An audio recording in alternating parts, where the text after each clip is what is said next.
Budget target 6 గ్యారంటీలు పథకాల అమలే లక్ష్యంగా అంచనాలు ఏ స్కీమ్ కు ఎంత అనే దానిపై పక్కాగా లెక్కలు దాదాపు 90,000 కోట్లు అవసరమైతాయని అంచనా కాంగ్రెస్ పార్టీ ఇచ్చినటువంటి 6 గ్యారంటీలు అమలు చేయడం కోసం దాదాపుగా 90,000 కోట్లు అవుతాయని చెప్పి ఒక అంచనాకు వచ్చింది కాంగ్రెస్ ప్రభుత్వం.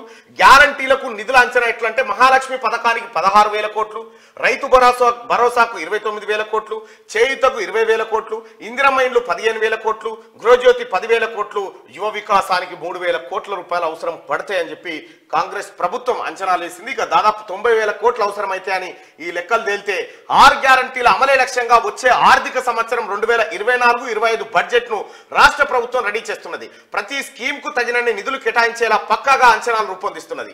ఇప్పటికే అన్ని డిపార్ట్మెంట్ల నుంచి బడ్జెట్ అంచనాలను ఆర్థిక శాఖ తెప్పించుకున్నది. పథకాల అమలు కోసం ఏ మేరకు కేటాయింపులు చేయాలనే దానిపై ఉన్నతాధికారులతో సీఎం రేవంత్ రెడ్డి ఇటీవల చర్చించారు.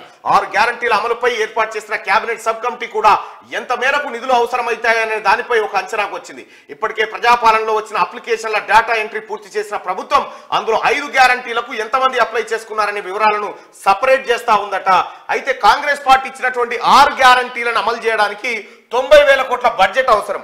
తెలంగాణ రాష్ట్రంలో వాస్తవికమైనటువంటి బడ్జెట్ కేసీఆర్ చెప్పినటువంటి దొంగ లెక్కలు 2,70,000 కాదు, 1,50,000 కోట్లైన బడ్జెట్ ఉంటే వీటిని ఈజీగా అమలు చేయొచ్చు అనేది ఈ లెక్కల ప్రకారం అంటుంది. ఇక్కడ కూడా రైతు భరోసా కార్యక్రమం ఏదైతే ఉందో రైతు బంధు పథకం చెట్లకు గుట్టలకు పుట్టలకు కాకుండా ఒరిజినల్ గా రైతులకు ఇచ్చినప్పుడు ఈ బడ్జెట్ తగ్గేటువంటి అవకాశం ఉంటుంది.